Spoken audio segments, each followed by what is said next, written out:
Miss Rachel. Welcome back. Today we have another read aloud to share, and it's called Princess Sylvie by Elsa Beskow. Come read it with us.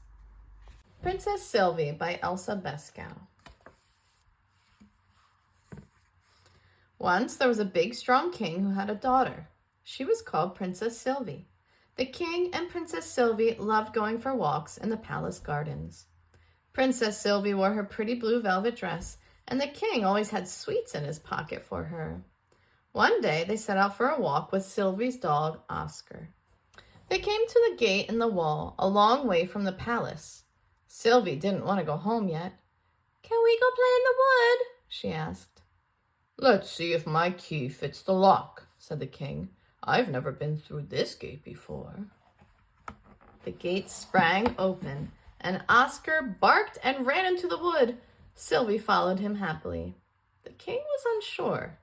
They didn't usually leave the palace gardens, and he didn't know what was in the wood. Sylvie was very excited to be running in the wood. "Everything's so lovely and fresh and green," she laughed. "Look, is that a starling?" She hadn't noticed the long-eared hare who had been watching them. Suddenly, Oscar saw the hare and chased after it. "Come back here, Oscar," Sylvie shouted, but the dog didn't listen. The king wasn't listening either. He was also enchanted by the wild wood, so different from the neat and tidy gardens of the palace. He stood watching a thrush, which was singing a beautiful song.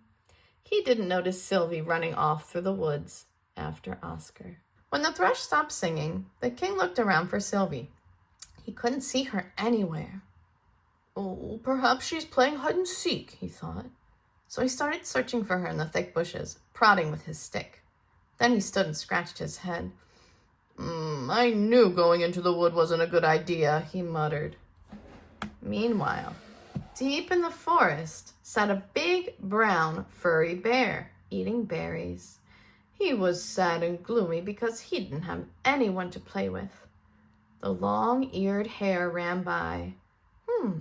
I've got an idea of how to escape from that dog," the hare thought, and he hid right behind the big bear.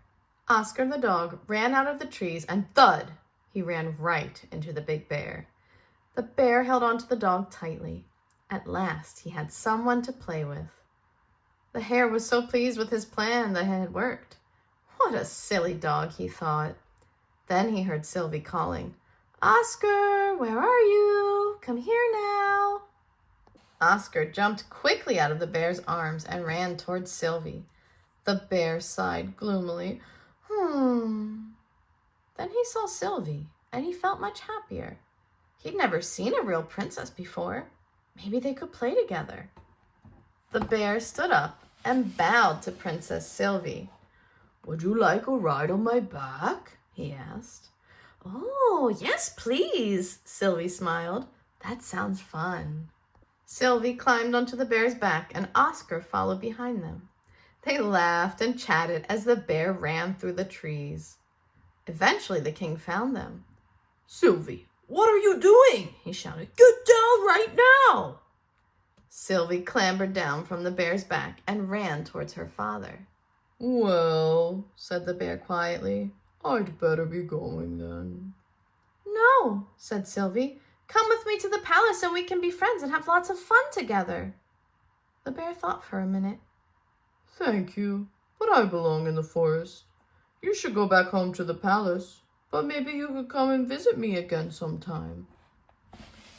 Sylvie waved goodbye to the bear. Perhaps she would see him again soon.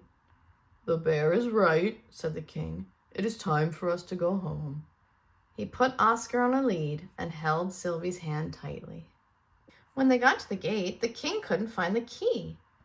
It must have fallen out of his pocket. "Use your stick to open it," said Sylvie. But that didn't work. So in the end, the big, strong king and his little daughter had to climb over the palace wall.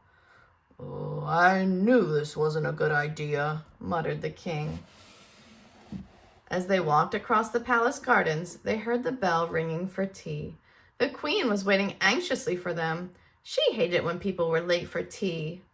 Sylvie thought about the bear free in the woods and decided that she would definitely like to visit the woods again soon. And what about the long-eared hare? Well, he went home to his family too and told them the story of the bear and the silly dog.